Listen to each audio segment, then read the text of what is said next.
দত্তদের দেখে দীপের বাবা বলে সে ট্যুরে যাবে না। এদিকে দত্তরাও বলে তারাও ট্যুরে যাবে না। ঝাঁপি তখন বলে ঠিক আছে, তোমাদের কাউকেই যেতে হবে না। আর দেখো, তোমাদের জন্য তো আর সকলের ট্যুরে যাওয়াটা আমরা ক্যান্সেল করতে পারি না, তাই না? আর একটা ব্যবসা বলেও ব্যাপার রয়েছে, তাই তোমাদের যেতে হবে না, কিন্তু তোমাদের টাকাটা রিফান্ড করা হবে না। তখন দীপের বাবা বলে যা, তাহলে কি করে হয়? তখন ঝাঁপি বলে হ্যাঁ, সেটাই তো হবে। তোমরা ঘুরতে যাবে না তোমাদের ব্যক্তিগত কারণের জন্য, তার জন্য তো আমরা লস খেতে পারি না। এই বিতান, শুভম, চল আমরা ছেড়ে দেই, বাকিদের জন্য আর ওয়েট করতে হবে না। তখন এই দীপের বাবা বলে এই না না না না, আমি যাব আমি যাব, অতগুলো টাকা দিলাম, ঠিক আছে ঘুরে আসবো, ওদের সাথে না কথা বললেই তো হলো। এদিকে দত্তরাও একই কথা বলে। তারপরে যে যার মতো বাসে উঠে যায়। নীলু আর কাঁসাই একে অপরের দিকে চেয়ে থাকে। বাসের মধ্যে ঝাঁপি মনে মনে করতে থাকে কিভাবে সে বিতান আর শুভমকে দিয়ে ম্যানেজ করিয়েছে দুই পরিবারকে নিয়ে ঘুরতে যাওয়ার প্ল্যান করার। তারপর পুরো বাস নিস্তব্ধ থাকলে ঝাঁপি বলে না, ব্যাপারটা ঠিক লাগছে না, একটু নাচ গান করতে হবে, না হলে কিছুতে এদের মধ্যে মিল করানো যাবে না। এরপর ঝাঁপি গান গাইতে থাকে, সকলে মিলে খুব মজা করতে থাকে। এরপরই রাত হয়ে যায়। নীলুর বাবা বলে এই রাস্তাটা আগে খুব ভয়ানক ছিল, এখনও কেমন গা ছমছম ব্যাপার রয়েছে। আগে এখানে দিনে ডাকাতি পড়তো, এখন জনঘনবসতি হওয়ার জন্য এসব ভয় আর নেই। নীলুর মা বলে কিন্তু তাও দেখো না, কেমন একটা গা ছমছম করছে না?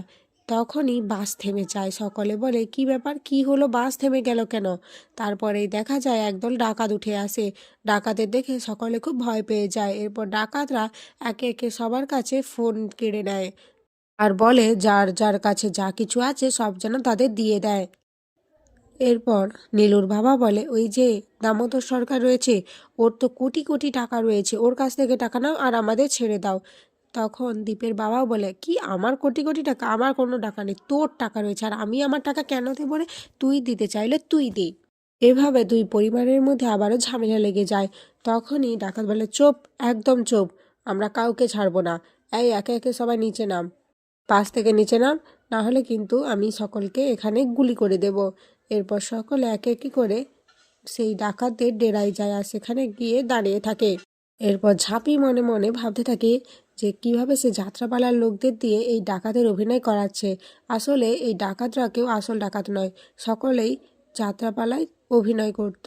আর ঝাঁপি এদের দিয়েই ডাকাত সাজিয়ে দুই পরিবারকে এক করার প্ল্যান করেছে। ঝাঁপিকে হাসতে দেখে দি বলে এই তুই হাসছিস কেন? ঝাঁপি বলে কোথায় হাসলাম, এভাবে বন্দুক তাক করে আছে, বন্দুকের নলের সামনে রয়েছি, এখানে হাসি মানায় আমাকে? তারপর দেখা যায় ডাকাতরা দ্বীপের দিকে বন্দুক তাক করে আর বলে এই বেশি কথা বলছিস তুই, চোপ, একদম চোপ, নে বাড়ির লোককে খবর দে, তুই 1 কোটি আর তুই 1 কোটি, মানে সরকার পরিবারকে 1 কোটি আর দত্ত পরিবারকে 1 কোটি, ইন টোটাল 2 কোটি টাকা দিতে হবে তাদের। যেটা শুনে সকলে খুব অবাক হয়ে যায়। দামোদর সরকার বলে না না, আমি এত কোটি টাকা দিতে পারবো না, এর থেকে বন্দুকের গুলি খেয়ে মরা অনেক ভালো। ঝাঁপি বলে না না বাবা, এটা হয় নাকি? এরপর ঝাঁপি বাড়ির ফোন নাম্বার দিয়ে দেয়। তখন ডাকাত বলে সময় নিয়েছে 2 দিন, এই 2 দিন তোরা এখন আমাদের ডেরায় থাকবি। আগামী পর্বে দেখা যায় ডাকাতরা বলে সবাইকে নাচ করতে, একে একে সবাই নাচ করতে থাকে। তখন এই ডাকাত বলে নীলু আর কাঁসাইয়ের দিকে ইঙ্গিত করে তাদের একটা কাপল ডান্স করতে হবে। প্রথমে দত্তবাড়ি আর সরকার বাড়ি কেউ রাজি না হলেও ডাকাতদের ভয়ে তারাও রাজি হয়ে যায়। অবশেষে দেখা যায় দীপ আর ঝাঁপিও একসাথে নাচ করছে। তখন এই ঝাঁপি ডাকাতের থেকে বন্দুকটা কেড়ে নিয়ে তাদের দিকেই তাক করে থাকে। আর এখানেই আজকের পর্ব শেষ হয়ে যায়।